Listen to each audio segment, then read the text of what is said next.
الله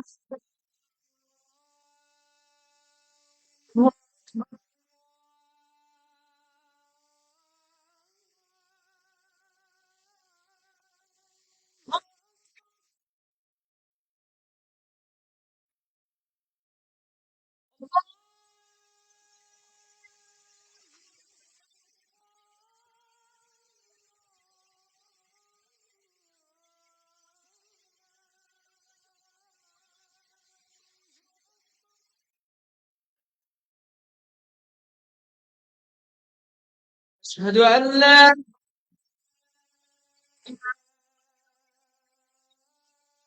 إله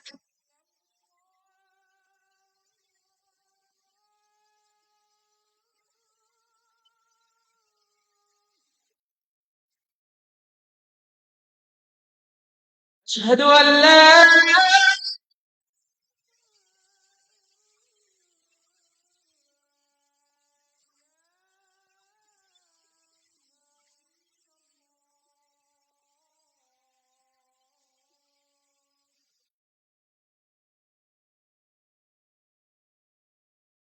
أشهد أن محمدا رسول الله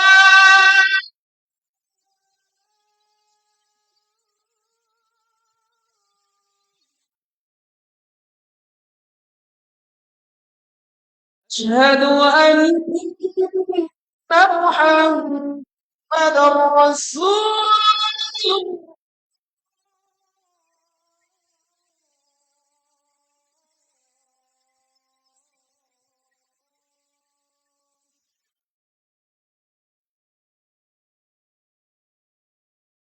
حي على الصلاة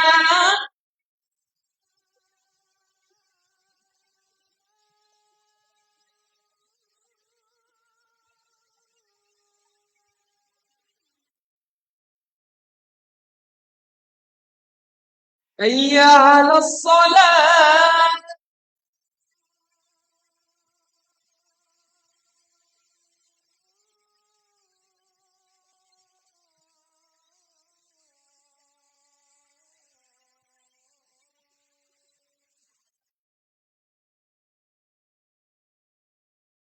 حي على الفلاح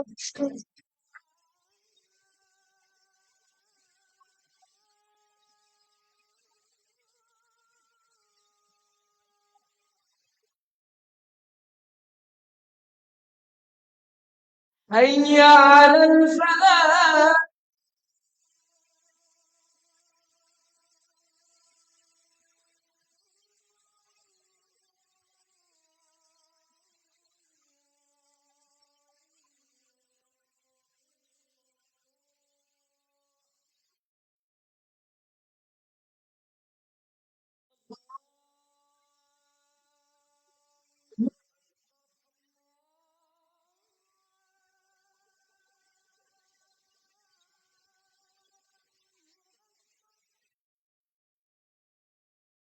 لا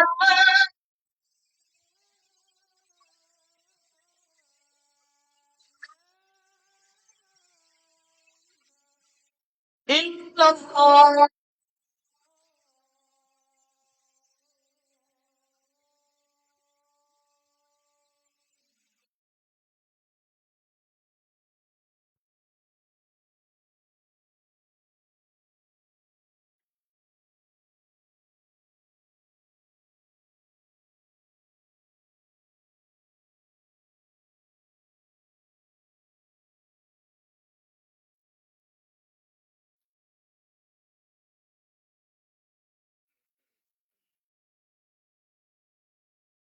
الحمد لله إن الحمد لله نحمده ونستعينه ونستغفره ونعوذ بالله من شرور أنفسنا ومن سيئات أعمالنا من يهده الله فلا مضل له ومن يضلل فلا هادي له وأشهد أن لا إله إلا الله وحده لا شريك له وأشهد أن محمدا عبده ورسوله. يا أيها الذين آمنوا اتقوا الله حق تقاته ولا تموتن إلا وأنتم مسلمون. يا أيها الناس اتقوا ربكم الذي خلقكم من نفس واحدة وخلق منها زوجها وبث منهما رجالا كثيرا ونساء. اتقوا الله الذي تساءلون به والأرحام إن الله كان عليكم رقيبا. يا أيها الذين آمنوا اتقوا الله وقولوا قولا سديدا يصلح لكم أعمالكم ويغفر لكم ذنوبكم ومن يطع الله ورسوله فقد فاز فوزا عظيما. أما بعد فإن خير الحديث كتاب الله وخير الهدي هدي محمد صلى الله عليه وسلم وشر الأمور محدثاتها وكل محدثة بدعة وكل بدعة ضلالة وكل ضلالة في النار. أعوذ بالله من الشيطان الرجيم. بسم الله الرحمن الرحيم.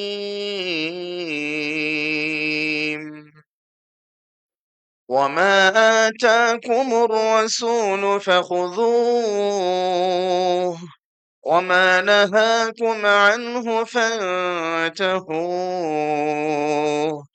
واتقوا الله إن الله شديد العقاب। সকল প্রশংসা যাবতীয় গুণগান সেই মহান আল্লাহ রাব্বুল আলামিনের জন্য, যিনি আমাদেরকে জুমার সালাত আদায়ের জন্য নির্দিষ্ট সময়ে আল্লাহর ঘরে উপস্থিত হওয়ার তৌফিক দান করেছেন। সে আল্লাহর প্রশংসা করে অন্তর থেকে শুকরিয়া আদায় করি, বলি আলহামদুলিল্লাহ। দরুদ ও সালাম বর্ষিত হোক আমাদের প্রিয় নবী, শেষ নবী, নবী মুহাম্মদ বিন আব্দুল্লাহ সাল্লাল্লাহু আলাইহি ওয়াসাল্লামের উপর। সংক্ষিপ্ত আকারে দরুদ পড়ছি, আল্লাহুম্মা সাল্লি আলাইহি আল্লাহুম্মা বারিক আলাইহি। সম্মানিত সমবেত মুসল্লিবৃন্দ, আজকের জুমার সংক্ষিপ্ত সময়ে খুতবার বিষয় ইত্তিবাউ সুন্নতি রাসূলিল্লাহি সাল্লাল্লাহু আলাইহি ওয়াসাল্লাম, অর্থাৎ রাসূল সাল্লাল্লাহু আলাইহি ওয়াসাল্লামের সুন্নাহর অনুসরণ। এটা হলো আজকের খুতবার বিষয়। এই বিষয়ে মহাগ্রন্থ আল কোরআন, বিশুদ্ধ সুন্নাহ, সাহাবীদের বক্তব্য, সালাফদের বক্তব্য এবং চার ইমামের বক্তব্যকে সামনে রেখে কোরআন, বিশুদ্ধ সুন্নাহ, সালাফে সালেহীন এবং চার ইমামের বক্তব্যের আলোকে আপনাদের সামনে কেমন হওয়া উচিত আল্লাহর নবী মুহাম্মদ সাল্লাল্লাহু আলাইহি ওয়াসাল্লামের অনুসরণ, এই বিষয়ে ইনশাআল্লাহ তথ্য দেওয়ার চেষ্টা করব। আল্লাহ আমাদের সকলকে জেনে শুনে বোঝে আমাদের জীবনে বাস্তবায়ন করার তৌফিক দান করুন, আমিন। আমার প্রিয় ভাইয়ারা, প্রথমে আমরা জানবো সুন্নাহটা কি জিনিস, সুন্নাহ কাকে বলে। সুন্নাহ এটা আরবি শব্দ। বুঝতে হলে আমাদেরকে একটা অ্যারাবিক ডিকশনারি ব্যবহার করতে হবে। আরবি ডিকশনারি আল মুআজামুল ওয়াফি, 577 নম্বর পৃষ্ঠা, 2 নম্বর পেয়ারা, 8 নম্বর লাইন। আল মুআজামুল ওয়াফি, 577 নম্বর পৃষ্ঠা, 2 নম্বর পেয়ারা, 8 নম্বর লাইন। সুন্নাহ আত-তরিক ওয়াস-সাবিল ওয়াল মানহাজ ওয়াস-সিরাত। সুন্নাহ হলো পথ, পদ্ধতি, রাস্তা, নিয়ম, কানুন। তার মানে সুন্নাহ শব্দটি অনেকগুলো অর্থে ব্যবহার হয়। তার মধ্যে অন্যতম একটি অর্থ হলো সুন্নাহ মানে সিরাত, পথ পদ্ধতি, রাস্তা, নিয়ম কানুন, জীবন চলা ইত্যাদি। আমরা জানলাম শাব্দিক অর্থে সুন্নাহ কাকে বলে, পারিভাষিক অর্থে সুন্নাহ কাকে বলে। আপনারা সবাই নাম শুনেছেন ইমাম ইবনে তাইমিয়া রাহিমাহুল্লাহ, যিনি তার একটি কিতাব আল ওয়াসিদুল কুবরা, আল ওয়াসিদুল কুবরা গ্রন্থে ইমাম ইবনে তাইমিয়া রাহিমাহুল্লাহ বলছেন সুন্নাহ হলো ৫টা জিনিসের নাম। আর সুন্নাহ হিয়াল মানহাজ, সুন্নাহ হলো এমন একটা মানহাজ, এমন একটা পদ্ধতি আল্লাতী জাআ বিহি নবিয়্যু সাল্লাল্লাহু আলাইহি ওয়াসাল্লাম আর রাব্বিহি, যা মুহাম্মদ সাল্লাল্লাহু আলাইহি সাল্লাম তার রবের পক্ষ থেকে আমাদের কাছে নিয়ে আসছেন।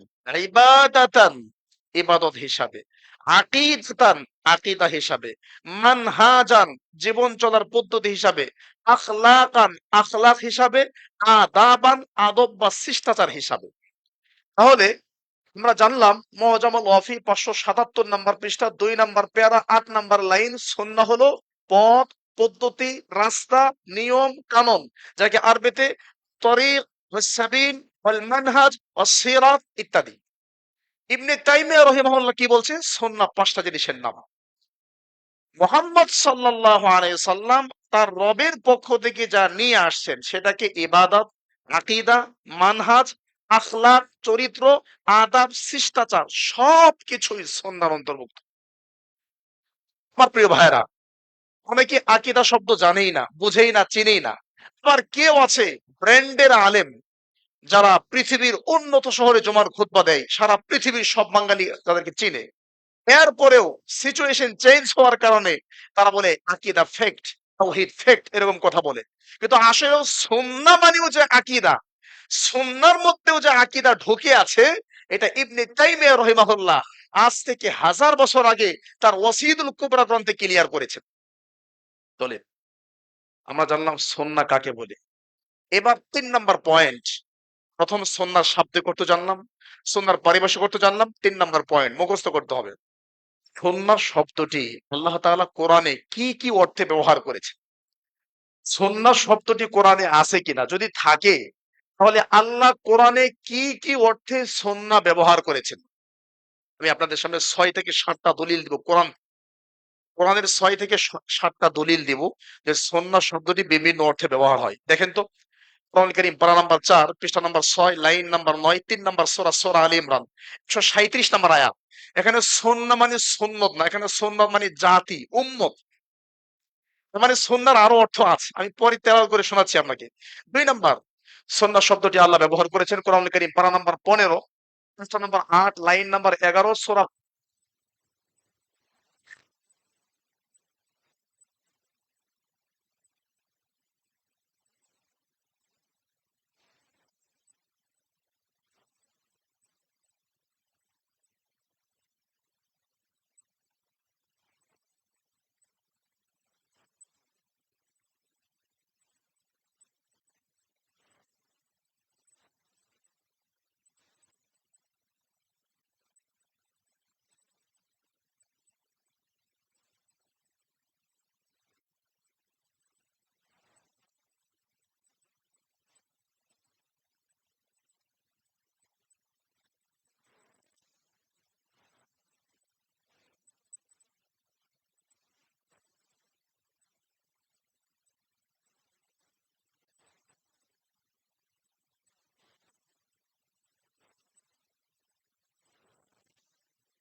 ক্বাদ খালাত মিন ক্বাবলিকুম সুনান। সুন্নতের বহু বচন হলো সুনান। তোমাদের আগে অনেক সুন্নত, এখানে সুন্নত না, এখানে অনেক জাতি বিগত হয়েছে। বলবেন যে আপনি তো আহলে হাদিস সালাফি, আপনার মতো করে ব্যাখ্যা করবেন। জি না, এই ব্যাখ্যা আজ থেকে ১০০০ বছর আগে তাফসীর জগতের শ্রেষ্ঠ তাফসীর ইমাম ইবনে কাসির রাহিমাহুল্লাহর তাফসীর, তাফসীর ইবনে কাসির মূল ভলিউম আরবি ৮ খণ্ডের ২ নম্বর খণ্ড ৩৮৮ নম্বর পৃষ্ঠায় পেয়ে যাবেন। ইবনে কাসির রাহিমাহুল্লাহ তার তাফসীর ইবনে কাসির খণ্ড নম্বর ২ পৃষ্ঠা নম্বর ৩৮৮ ৮৯। এখানে সুন্নত মানে শুধু সুন্নত না, এখানে সুন্নত মানে জাতি, এটা ব্যবহার করেছেন। সুবহানাল্লাহ। ২ নাম্বার সুন্নাহর ব্যবহার সূরা আহজাব আয়াত নম্বর ৩৮ আল্লাহ বলছেন سنة الله في الذين خلوا من قبل وكان أمر الله قدرا مقدورا সুন্নাত আল্লাহ, এটাই আল্লাহর নিয়ম। এখানে সুন্নাহ মানে নিয়ম। ৩ নাম্বার সুন্নাহ শব্দের ব্যবহার কোরআন কারীম সূরা আহজাব আয়াত নাম্বার ৬২, ২২ নাম্বার পারা ৫ নাম্বার পৃষ্ঠা। سنة الله في الذين خلوا من قبل ولن تجد لسنة الله تبديلا আল্লাহ নবী, আপনি কখনো আল্লাহর সুন্নতের মধ্যে, আল্লাহর পদ্ধতির মধ্যে কোনো পরিবর্তন পাবেন না। ৪ নাম্বার সূরা ফাতির ৪৩ নাম্বার আয়াত, ২২ নাম্বার পারা ১৮ নাম্বার পৃষ্ঠা। فهل ينظرون إلا سنة الأولين فلا تجد لسنة الله تبديلا ولا تجد لسنة الله تحويلا এখানে আল্লাহ সুন্নাহ সুন্নাহ নিয়ে আসছে। আমার ভাই, কোরআন থেকে আমরা ৬-৭টা দলিল দিলাম। সুন্নাহ শব্দটি বিভিন্ন অর্থে ব্যবহার, এটা বোঝানোর চেষ্টা করলাম। ৪ নাম্বার পয়েন্ট আজকের আলোচনার। ৪ নাম্বার পয়েন্ট হলো এই সুন্নাহ, মুহাম্মদ সাল্লাল্লাহু আলাইহি সাল্লামের সুন্নাহ, এটা মানার গুরুত্ব, এটাকে অনুসরণ করার গুরুত্ব। তার আগে আমাদের দেশে এই সুন্নাহ এবং হাদিস নিয়ে একটি বিরাট সমস্যা আছে। আহলে সুন্নাহ বা আহলুল হাদিস, আহলুল হাদিস মানে অনেকে মনে করে এরা শুধু হাদিস মানে। আসলেও হাদিস মানে যে শুধু হাদিস না, হাদিস মানে কোরআন। এটা আল্লাহ কোরআনে একাধিক জায়গায় বলেছেন, যেটা আপনারা পেয়ে যাবেন কোরআনুল কারীম পারা নাম্বার ২৩, পৃষ্ঠা নাম্বার ২০, লাইন নাম্বার ৩, সূরাতুজ জুমার আয়াত নাম্বার ২৩। আল্লাহ বলছেন, আল্লাহু নাযালা আহসানাল হাদীস, আল্লাহু নাযালা আহসানাল হাদীস, আল্লাহ উত্তম হাদিস নাযিল করেছে। উত্তম হাদিস কি? এখন বলবেন যে আপনারা আহলে হাদিস মন গড়া ব্যাখ্যা করবেন। জি না, এই উত্তম হাদিস বলতে কি তাফসীর জগতে উত্তম তাফসীর, তাফসীর ইবনে কাসির খন্ড নাম্বার ৭, পৃষ্ঠা নম্বর ৯১, লাইন নাম্বার ৫, ৭ নাম্বার খন্ড ৯১ নাম্বার পৃষ্ঠার ৫ থেকে ৭ নাম্বার লাইনে পেয়ে যাবেন আরবি খন্ড। সেখানে আকসানাল হাদিস, হাদিস বলতে এখানে শুধু হাদিস না, এখানে হাদিস বলতে কোরআন। কারণ আল্লাহ হাদিস নাজিল করে নাই, আল্লাহ কোরআন নাজিল করেছে। আল্লাহু নাযালা আহসানাল হাদিস, আল্লাহ উত্তম হাদিস নাজিল করেছে। আমার ভাই, ৪ নাম্বার পয়েন্ট, সুন্নাহ মানার গুরুত্ব কোরআনের আলোকে। ৫ নাম্বার পয়েন্ট, সুন্নাহ মানার গুরুত্ব সুন্নাহর আলোকে। ৬ নাম্বার পয়েন্ট, সুন্নাহ মানার গুরুত্ব সাহাবীদের আদর্শ অনুপাতে। ৭ নাম্বার পয়েন্ট, সুন্নাহ মানার গুরুত্ব সালাফদের বক্তব্য অনুসারে। ৮ নাম্বার পয়েন্ট, এবং এটা আজকের জুমার সর্বশেষ নাম্বার পয়েন্ট হবে, সুন্নাহ মানার গুরুত্ব ৪ ইমামের বক্তব্য অনুসারে। ৪ ইমাম কিভাবে মেনেছেন এটা বলি, আজকে শেষ করবো ইনশাআল্লাহ। তাহলে চলেন কোরআনুল কারীমে আল্লাহ সুবহানাহু ওয়া তাআলা সুন্নাহ মানা সম্পর্কে কি কি বলেছেন একটু আমরা জানার চেষ্টা করি। সুবহানাল্লাহ, আল্লাহু আকবার। আয়াতগুলো পড়লে কলিজা ঠান্ডা হয়ে যায়। এত সুন্দরভাবে আল্লাহ বলেছেন, কিন্তু এরপরেও মানুষের আকলে ধরে না। সূরা আলী ইমরান ৩ নাম্বার সূরা ৩১ নাম্বার আয়াত, ৩ নাম্বার পারা ১৩ নাম্বার পৃষ্ঠার ১ থেকে ৩ নাম্বার লাইন, সূরা আলী ইমরান ৩১ নাম্বার আয়াত। আল্লাহ বলছেন, قل إن كنتم تحبون الله فاتبعوني يحببكم الله ويغفر لكم ذنوبكم والله غفور رحيم قل, আপনি বলুন, কুনতুম তুহিব্বুন আল্লাহ, তোমরা যদি আল্লাহকে ভালোবাসতে চাও, আল্লাহকে পেতে চাও, আল্লাহকে সন্তুষ্ট করতে চাও, ফাত্তাবিউনি, তাহলে শর্ত হচ্ছে আমি নবী মুহাম্মদ সাল্লাল্লাহু আলাইহি সাল্লামের সুন্নাহকে ফলো করতে হবে। আল্লাহকে পেতে হলে, আল্লাহর সন্তুষ্টি অর্জন করতে হলে আমি নবী মুহাম্মদ সাল্লাল্লাহু আলাইহি সাল্লামের সুন্নাহকে মেনে নিতে হবে। যেহেতু খুতবার সময় সংক্ষিপ্ত, আমি শুধু টাচ করব এই আয়াতটা, সূরা আলী ইমরানের ৩১ নাম্বার আয়াত।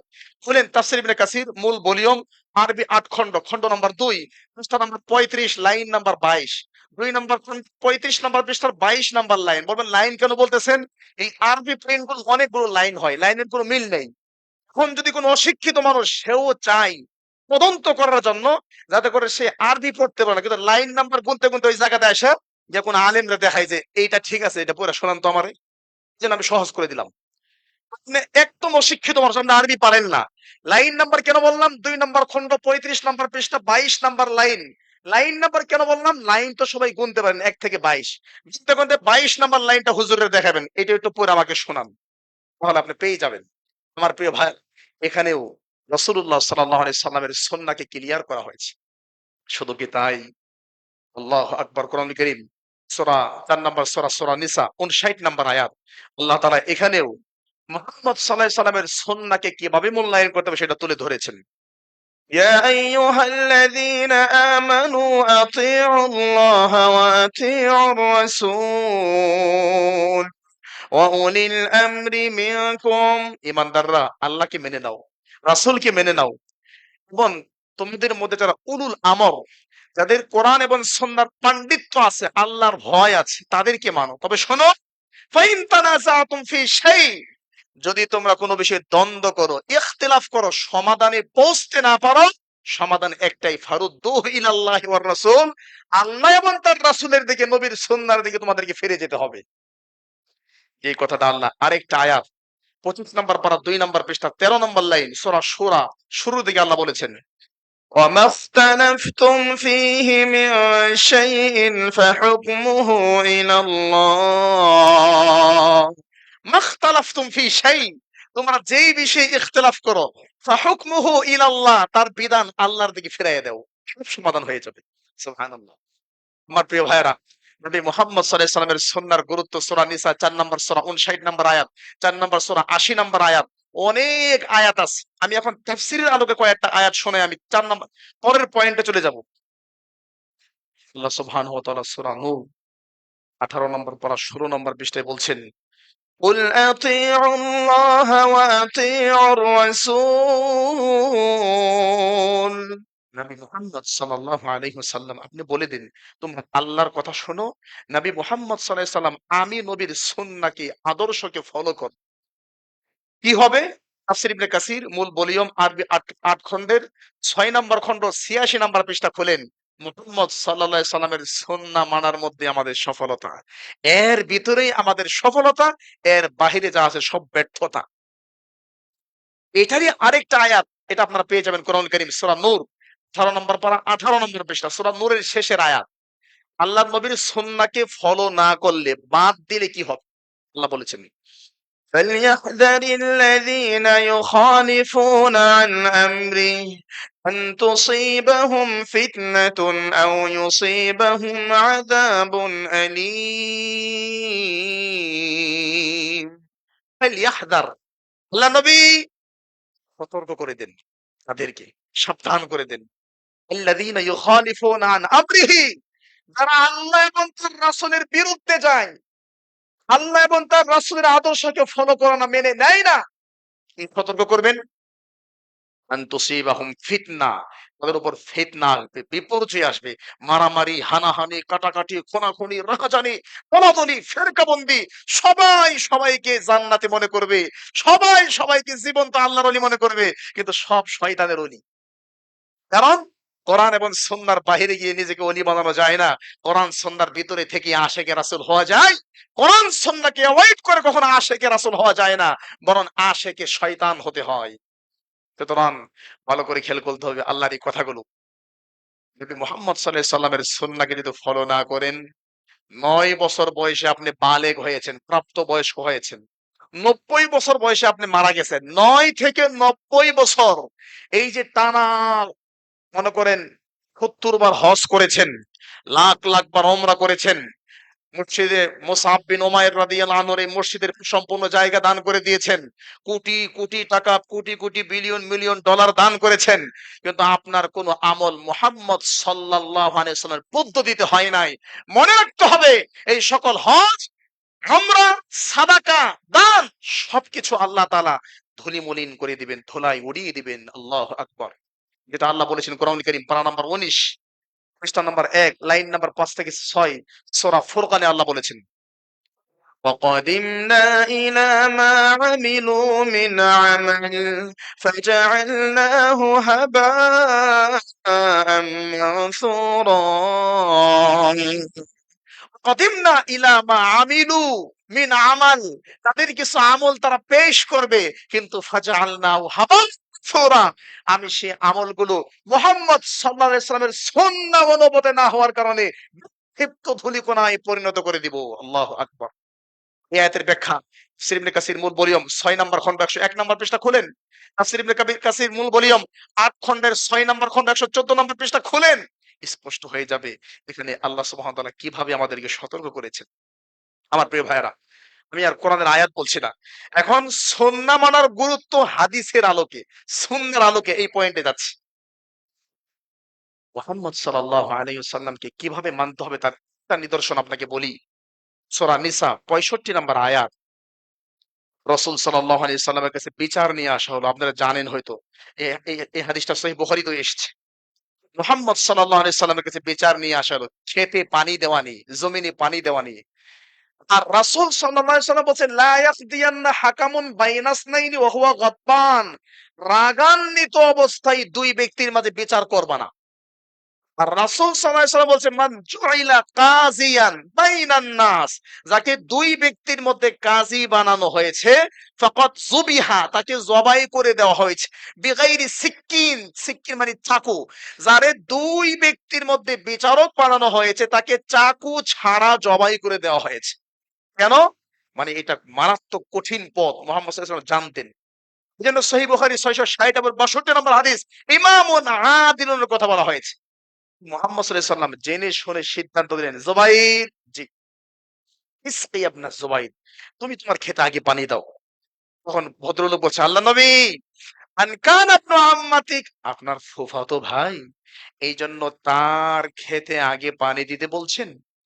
ফাতালাওয়ানা ওয়াজহু রাসূলিল্লাহি সাল্লাল্লাহু আলাইহি ওয়াসাল্লাম, এই মন্তব্য শোনার পরে মুহাম্মদ সাল্লাল্লাহু আলাইহি ওয়াসাল্লামের চেহারা রক্তবর্ণ হয়ে গেল। তিনি মুহাম্মদ সাল্লাল্লাহু আলাইহি ওয়াসাল্লাম তখন বললেন, জুবাইর, তোমার ক্ষেতে তুমি পানি দিবে, তোমার ক্ষেতে পানি ভরে ওয়াল টপকিয়ে দেয়াল টপকিয়ে তার ক্ষেতে না যাওয়া পর্যন্ত তাকে পানি দিবে না। আল্লাহ নবী কষ্ট পেয়েছেন। এই কষ্টের প্রতিবাদে আল্লাহ আয়াত নাযিল করেছেন। পারা নাম্বার ৫ পৃষ্ঠা নাম্বার ৭ লাইন নাম্বার ৯ সূরাতুন নিসা আয়াত নাম্বার ৬৫। আল্লাহ বলছেন, فلا وربك لا يؤمنون حتى يحكموك فيما شجر بينهم ثم لا يجدوا في أنفسهم حرجا مما قضيت ويسلموا تسليما ফালা ওয়া রাব্বিক, না, না, না, কশিন কালেও না। আরে ওরা ঈমানদারি হতে পারবে না। আরে যতক্ষণ পর্যন্ত তারা আপনি নবী মুহাম্মদ সাল্লাল্লাহু আলাইহি সাল্লামকে 100% অনুসরণ করতে না পারবে, উইদাউট কমেন্ট, কোন মন্তব্য চলবে না, কথা চলবে না। মুহাম্মদ সাল্লাল্লাহু আলাইহি সাল্লাম বলছে, জি, আচ্ছা ঠিক আছে, মুহাম্মদ সাল্লাল্লাহু আলাইহি সাল্লাম যদি বলে থাকেন তাহলে মেনে নিলাম। এভাবে যতক্ষণ তারা আপনাকে মেনে নিতে না পারবে তারা ঈমানদার হতে পারবে না। যদি ঘটনা এই হয়, একটু সামান্য মন্তব্যের কারণে এই আয়াত নাযিল হয়ে যায়, তাহলে আমি একটা কথা প্রায়ই বলি, এরকম মন্তব্য, হাজারো মন্তব্য আজকে মুসলিমদের মুখ থেকে বের হয়, সাধারণ ইমানদার মুসলিমদের মুখ থেকে বের হয়, আলেমদের মুখ থেকে বের হয়। যেমন বলতে বলতে আমি একদিন একটা কথা প্রায় বলি। একদিন ধানমন্ডি একটা সরকারি মসজিদে সালাত পড়ছিলাম। সালাত পড়তে পড়তে এভাবে সালাত পড়ার কারণে, জোরে আমিন বলার কারণে ভদ্রলোক আমাকে পিছনে ডেকে নিয়ে বললেন, আমি হাটহাজারী মাদ্রাসা থেকে দাওরা হাদিস পাশ করেছি। ভালো কথা, কি হয়েছে? এমনি যে নামাজ পড়লেন, আপনার বড় হুজুরও কি এমনি পড়ে? জি, তা তো এমনিই পড়ে। তখন তিনি বললেন, এইগুলা কেমন কি? আমি বললাম, আপনি যেহেতু হাটহাজারী মাদ্রাসা থেকে পড়েছেন, আয়াতের ব্যাখ্যা বোঝানোর জন্য এটা বলতেছি। হাটহাজারী মাদ্রাসা থেকে পড়েছেন, আপনাকে বোঝানো সহজ হবে। আমি সৌদি আরবের কোন বুখারীর প্রিন্ট থেকে দলিল দিব না, মিশর, কাতার, কুয়েত, লেবানন, জর্ডানের কোন বুখারী থেকে দলিল দিব না। তাহলে বলবেন যে এরা জালিয়াতি করেছে। এটা সহিহ বুখারী, আপনাদের দেওবন্দের প্রিন্ট মূল ভলিউম, যা বাংলাদেশে হাজার হাজার মাদ্রাসায় লক্ষ লক্ষ ছাত্র পড়ে, হাজার হাজার টিচার পড়ায়, সেই সহিহ বুখারী দেওবন্দের প্রিন্ট মূল ভলিউম নম্বর খন্ড ১০০ নম্বর পৃষ্ঠা ২১ নম্বর লাইন ৭৬ নম্বর অধ্যায় ৭১৬ নম্বর হাদিসটা খুলেন। বাবু ইলজাকিল মানকিব বিল মানকিব ওয়াল কদম বিল কদম ফিস সফফি, সালাতে পায়ে পা কাঁধে কাঁধ লাগায় দাঁড়াও। নোমান বিন বশির বলছে রাআইতুর রাজুলা মিন্না ইউলজিকু কাবাহু বিকাবি সাহিবিহি ওয়া কাদামাহু বিকাদামিহি। নবীর যুগে আমরা দেখেছি সাহাবীরা একজনের কাঁধে কাঁধ পায়ে পা লাগায় দাঁড়িয়েছে। হুজুর যেহেতু শিক্ষিত কিছু বলছেন, ঠিক আছে। সহিহ বুখারী আপনাদের দেওবন্দের প্রিন্ট মূল ভলিউম 102 নাম্বার পৃষ্ঠা 1 নাম্বার লাইন 83 নাম্বার অধ্যায় 726 থেকে 30 আমরা যে হাত তুললাম সেই দলিল 5টা হাদিস সহিহ বুখারীতে এখনো জীবিত আছে। তিনি চুপ করে আছেন। বললাম সহিহ বুখারী দেওবন্দের প্রিন্ট মূল ভলিউম 102 নাম্বার পৃষ্ঠা 19 নাম্বার লাইন 87 নাম্বার অধ্যায় 731 নাম্বার হাদিস। এভাবে হাত ধরার হাদিস আছে আরো এর না। সহিহ মুসলিম 173 নাম্বার পৃষ্ঠা, সহিহ ইবনে খুজাইমা 20 নাম্বার পৃষ্ঠা, আবু দাউদ 110 121 128 নাম্বার পৃষ্ঠা, তিরমিজির 58 নাম্বার পৃষ্ঠা, নাসাই 141 নাম্বার পৃষ্ঠা, ইবনে মাজাহ 58 59 নাম্বার পৃষ্ঠা, মুয়াত্তা মালিক 174 নাম্বার পৃষ্ঠা, মুয়াত্তা মুহাম্মদ 160 নাম্বার পৃষ্ঠা, হিদায়া দিরায়া 101 নাম্বার পৃষ্ঠা, সহিহ বুখারী আল্লামা আজিজুল হক আপনাদের বড় বিদ্বান তার বুখারী অনুবাদ 435 নাম্বার হাদিস। সবগুলো চুপ করে শুনলেন। পর বললাম সহিহ বুখারী, আপনার লাস্ট উত্তর সহিহ বুখারী দেওবন্দের প্রিন্ট মূল ভলিউম 108 নাম্বার পৃষ্ঠা 6 নাম্বার লাইন 113 নম্বর অধ্যায় 774 নাম্বার হাদিস। ওখানে আমি যে আমলগুলো করেছি সব আপনি পেয়ে যাবেন। তখন বললেন সব তো ঠিক আছে কিন্তু আমাদের মাযহাবে যে নাই। এবার আপনি আসেন, আমি আপনাকে বোঝানোর জন্য বলছি। এবার 65 নাম্বার আয়াত সূরা নিসার এই আয়াতে আসেন। সাহাবী কি বলল? ওই লোকটা কি আল্লাহর নবী? আন কান আপনু আম্মাতি, আপনার ফুফাতো ভাই, এইজন্য তার ক্ষেতে আগে পানি দিতে বললেন। এই মন্তব্যের কারণে আল্লাহর নবীর চেহারা রক্তবর্ণ হয়ে গেল, রঙিন হয়ে গেল। তাহলে এবার চিন্তা করেন, এক ডজন হাদিস একজন হাদিস হুজুরের সামনে তুলে দেওয়ার পরে হুজুরের এই মন্তব্য আর ওই ব্যক্তির মন্তব্যের মধ্যে কোনো পার্থক্য নাই, সবই ঠিক আছে কিন্তু আমাদের মাযহাবের মধ্যে নাই। বলে আইয়াদু বিল্লাহ। শুধু কি তাই, আজকে সুন্নাহর নামে এত জালিয়াতি হচ্ছে, আপনারা শুনে আশ্চর্য হবেন। একটা গোপন তথ্য আপনাদেরকে দেই। সহিহ বুখারী দেওবন্দের প্রিন্ট মূল ভলিউম 1 নাম্বার খণ্ড 102 নাম্বার পৃষ্ঠার 1 থেকে 3 নাম্বার লাইন 83 নাম্বার অধ্যায় 726 থেকে 30 নাম্বার হাদিস। 5টা হাদিস সেখানে উল্লেখ করার পরে ওখানে প্রায় আমি গুনছি প্রায় 18 জন বড় বড় বিদ্বানের কথা উল্লেখ করছে। সুফিয়ান সাউরি, আব্দুর রহমান মুবারকপুরি, ইমাম বুখারী সহকারে প্রায় 18 জন বড় বিদ্বানের কথা উল্লেখ করছে। আবার লিখছে রুইয়া রাফউ নাইফ সালাসুনা মিনাস সাহাবা, রফুল ইয়াদাইনের হাদিস প্রায় 30 জনের অধিক সাহাবী থেকে আসছে। লাকিন ইনদা আবি হানিফা ওয়া আসহাবিহি লা ইয়ারফাউ ইয়াদাইহি ইল্লা ফি তাকবীরাতিল উলা। 5টা হাদিস নিয়ে আসছে, 18 জন বড় বড় বিদ্বানের কথা নিয়ে আসছে। এরপর বলছে 30 জনের অধিক সাহাবী থেকে হাদিস বর্ণিত হয়েছে। এরপরে বলছে লাকিন কিন্তু ইনদা আবি হানিফা, ইমাম আবু হানিফার কাছে, ওয়া আসহাবিহি এবং তার শাগরিদদের কাছে লা ইয়ারফাউ ইয়াদাই, রফুল ইয়াদাইন করা প্রমাণিত নয়। তাহলে 5টা হাদিস, 18 জন বিদ্বান, 30 জন সাহাবী, সব কথা এক কথায় শেষ, আমাদের মাযহাবে নাই। আমার ভাই, এই জন্য সুন্নাহ সম্পর্কে দীর্ঘ সময় আলোচনা করা দরকার। আপনাদেরকে সংক্ষিপ্ত আকারে বোঝাতে চাই, একটু খেয়াল করেন সুন্নাহর গুরুত্ব সুন্নাহ সম্পর্কে। সুবহানাল্লাহিল আযীম ওয়া বিহামদিহি। আজকের আলোচনার 6 নম্বর পয়েন্ট, রাসূল সাল্লাল্লাহু আলাইহি ওয়াসাল্লামের সুন্নাহ কতটা গুরুত্বপূর্ণ একটু একদিকে তাকায় থাকেন। সময় যেহেতু কম আপনারা চাইলে পড়তে পারেন। আমি হাদিস নাম্বারগুলো বলে দুই একটা হাদিস বলবো। বুখারী মুসলিম মিশকাত 140 নম্বর হাদিস। আল্লাহর নবীর সুন্নাহ কতটা দামি আপনারা দেখে নেবেন। সহিহ মুসলিম 1718 নম্বর হাদিস। আল্লাহর নবীর সুন্নাহ কত দামি আপনারা দেখে নেবেন। মুসলিম মিশকাত 141 নম্বর হাদিস। এই মেম্বারে দাঁড়ায়া আল্লাহর নবী সুন্নাহ সম্পর্কে সতর্ক করতেন, বেদাত সম্পর্কে সতর্ক করতেন, সুন্নাহ সম্পর্কে উৎসাহ দিতেন। বুখারী মুসলিম মিশকাত 142 নম্বর হাদিস, বুখারী মিশকাত 143 নম্বর হাদিস, বুখারী মুসলিম মিশকাত 145 নম্বর হাদিস, মুসলিম মিশকাত 158 নম্বর হাদিস, তিরমিজি মিশকাত 159 নম্বর হাদিস, মুয়াত্তা মিশকাত 186 নম্বর হাদিস, দারিমি মিশকাত 188 নম্বর হাদিস, সহিহ আত-তারগীবের 63 নম্বর হাদিস, সহিহ আত-তারগীবের 71 নম্বর হাদিস এবং সহিহ বুখারী সহিহ আত-তারগীবের 73 নম্বর হাদিস এবং সহিহ বুখারীর 1597 নম্বর হাদিস, মুসনাদ আহমদ বিন হাম্বল 4870 নম্বর হাদিস এবং মুসনাদ আহমদ বিন হাম্বল 3121 3121 নম্বর হাদিস। এই হাদিসগুলো আপনারা যদি পড়েন তাহলে দেখবেন সুন্নাহর আলোকে সুন্নাহর গুরুত্ব কতটা বুঝে নেবেন।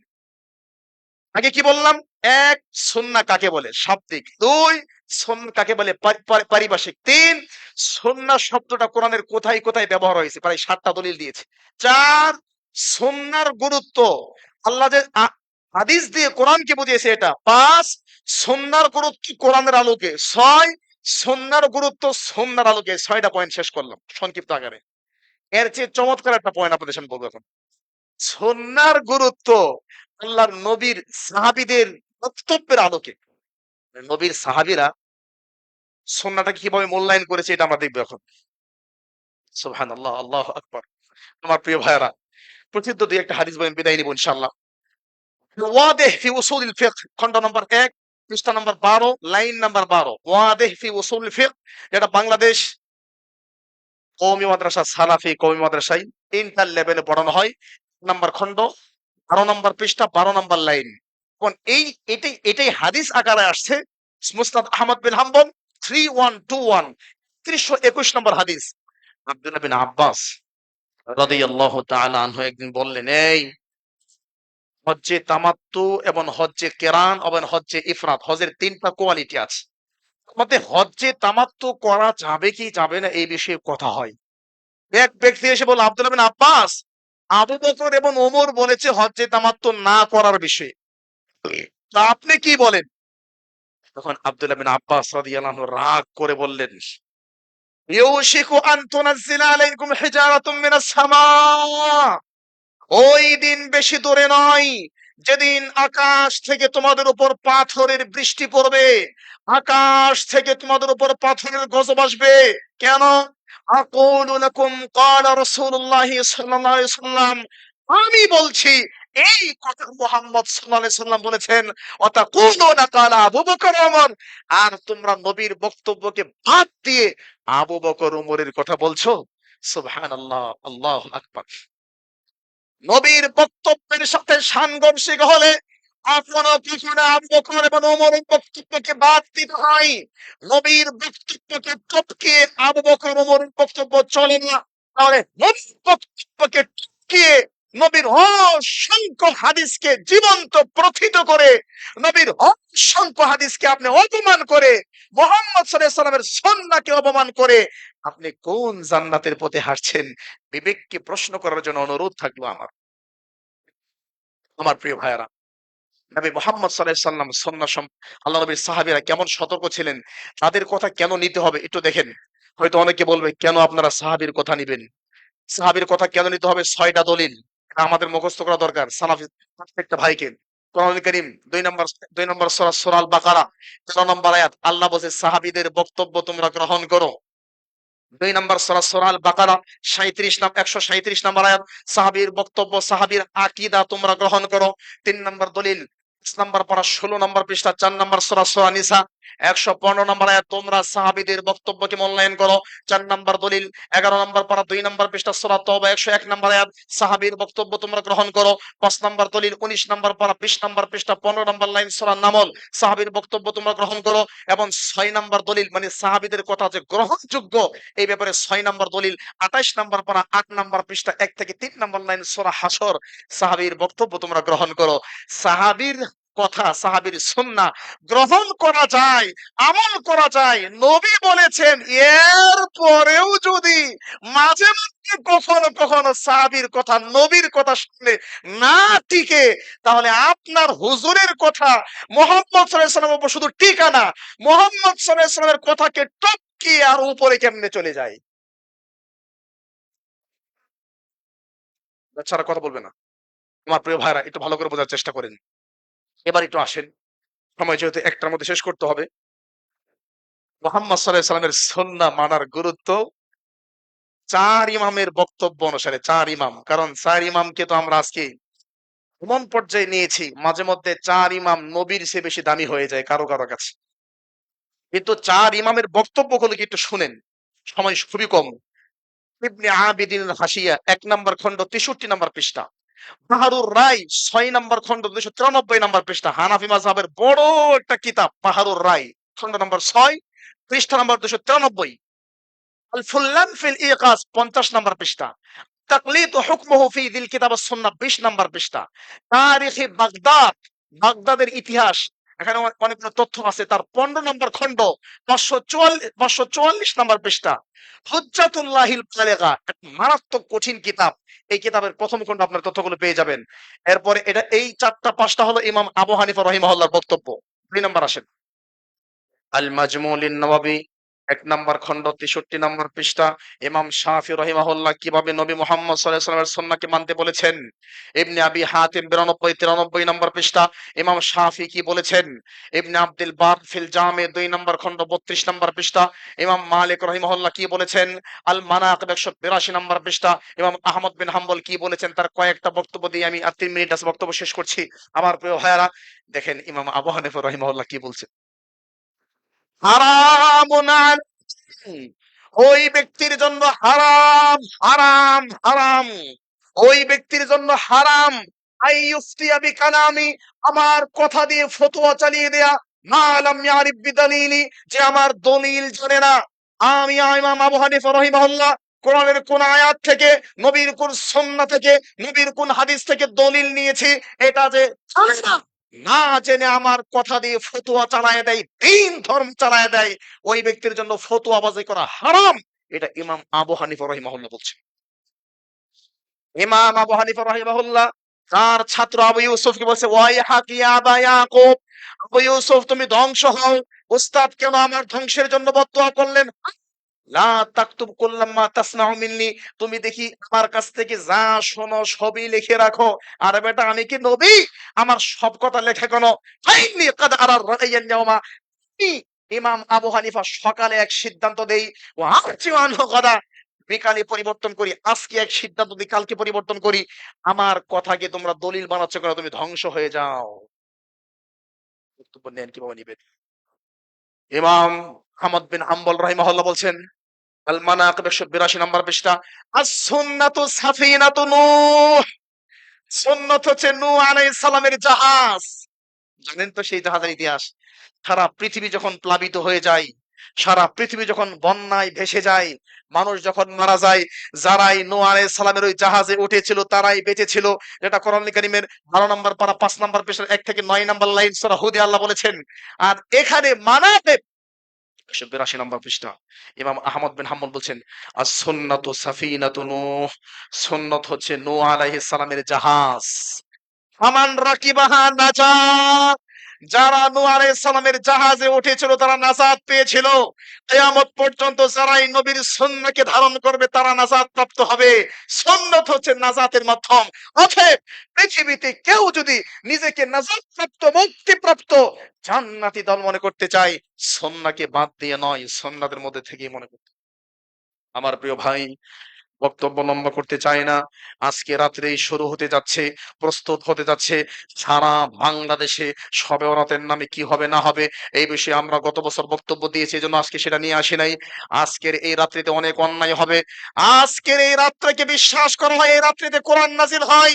বেদাত গুলো বাদ দিলাম, বেদাত বাদ দিলাম কেন? আরে বেদাত যদি নরমাল বেদাত হয়, হাসানা সাইয়ার আবার মানে আকীদাগত বেদাত না, যেই বেদাত করলে আল্লাহ চাইলে কখনো ক্ষমা করবেন, মানে যেই বেদাত করলে সে যদি তওবা করে ক্ষমা পাবে, যে কোনো পাপ করলে তওবা করলে ক্ষমা পাবে। কিন্তু বেদাত, কিছু বেদাত আছে আকীদাগত বেদাত, যা মানুষকে কাফের বানায় দেয়। এটা আকীদাগত না, মুনাজাত করা, এই করা সেই করা। তার মানে একটা নরমাল বেদাত আছে, যেই বেদাত করলে মানুষ কাফের হয় না। এই জন্য বেদাতের প্রসঙ্গ বাদই দিলাম। এই রাত্রিতে মানুষ যেভাবে মানুষকে বোঝাচ্ছে, বলছে আমার এই শরীরে, আমার রক্তের মধ্যে আব্বাসের রক্ত আছে, আবু বকর সিদ্দিকের রক্ত আছে, আমি আব্বাসী। আমার শরীরের মধ্যে রাসূলের চাচা আব্বাসের রক্ত আছে, শরীরের মধ্যে আবু বকর সিদ্দিকের রক্ত আছে। আমি বলছিলাম আব্বাসের রক্ত আছে নাকি ইবলিসের রক্ত আছে বুঝতে হবে। আব্বাসের রক্ত থাকলে কোনো ব্যক্তি এ কথা বলে না। শবে বরাতের রাত্রিতে কোরআন নাজিল হয়েছে, এটা আব্বাসের রক্ত না, মানে এটা ইবলিসের রক্ত। হয়তো জানি কথাগুলো আপনাদের গায়ে লাগবে, কিন্তু আকীদার বিষয় এর চেয়ে মুক্ত করে না বললে আমি শান্তি পাবো না। আকীদা এটা। কোরআন নাজিল হয়েছে কবে? রমাজান মাসে লাইলাতুল কদরে, কিন্তু কোরআন নাজিল হয়েছে আজকে রাত্রে, আজকে যে রাত যাবে। এই রাত্রিতে মরা মানুষের রুহগুলো ঘরের ভিতরে, খাটের নিচে, উপরে মরা মানুষের রুহ আত্মা ঘুরে ঘুরে বেড়ায়, এই বিশ্বাস করা হয়। এই রাত্রিতে ভালো খেলে সারা বছর ভালো খাওয়া যায়, এই রাত্রিতে ভালো পড়লে সারা বছর ভালো পড়া যায়, এই রাত্রিতে এই রাত্রিতে স্বামী স্ত্রী ভালোবাসলে সম্পর্ক সারা বছর ভালো থাকে। এই রাত্রিতে গোসল করলে সারা শরীরের সকল পাপগুলো মুছে মুছে পড়ে যায়। এই রাত্রিতে কবর জিয়ারত করা, এই রাত্রিতে কোরআন খতম করা। হুজুরের সকাল ৮টা বাজে যায়, গিয়ে বলে হাজী সাহেব জি আপনার আব্বার নামে এক খতম শেষ সকাল ৯টা, সকাল 10টা হাজী সাহেব জি আপনার মায়ের নামে এক খতম শেষ সাহেব জি এখন সকাল 11টা আপনার দাদার নামে এক খতম শেষ। ৭ ঘন্টা ৮ ঘন্টায় ১০ জনের নামে ১০ খতম মেরে দিয়ে হুজুরে পকেট গরম করে চলে আসছে। এটা হলো আজকের সেই বিজনেসের রাত। শুধু কি তাই? আমার প্রিয় ভাইয়ারা, এইরকম অসংখ্য বেদাত এই দিনে আছে, আমরা লম্বা করছি না। রব্বুল আলামিনের কাছে দোয়া করি আমাদের সকলকে বেদাত মুক্ত জীবন যাপন করার তৌফিক দান করুন। সুন্নাহকে ধারণ করে আমাদের জীবনকে পরিচালনা করার তৌফিক দান করুন। আমিন।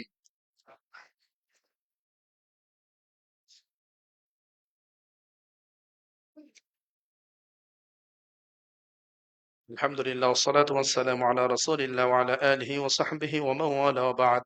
সম্মানিত মুসল্লিন কিরাম, আমরা দোয়া করছি মুর্শিদ মুসআব বিন উমাইর রাদিয়াল্লাহু আনহু প্রতিষ্ঠার সূচনা লগ্ন থেকে আজ পর্যন্ত যারা খেদমত করেছেন, মারা গেছেন, আল্লাহ সবাইকে ক্ষমা করে জান্নাত দান করুন। আমিন। যারা বেঁচে আছেন তাদেরকে নেক হায়াত দান করুন। আমিন। দিনী ভাইদেরকে আল্লাহ নেক হায়াত দান করুক। আল্লাহুম্মা আমিন। আমার দিনী ভাইয়েরা, এখানে যাকাত ফান্ড আছে। আপনারা জানেন, আমার তদন্তে সারা বাংলাদেশ ঘুরে ঘুরে যেটা দেখলাম, বাংলাদেশে ব্র্যান্ডের কয়েকটা মসজিদ যাদের দাওয়াতি কাজ অতুলনীয়, অনেক দাওয়াতি কাজ করে।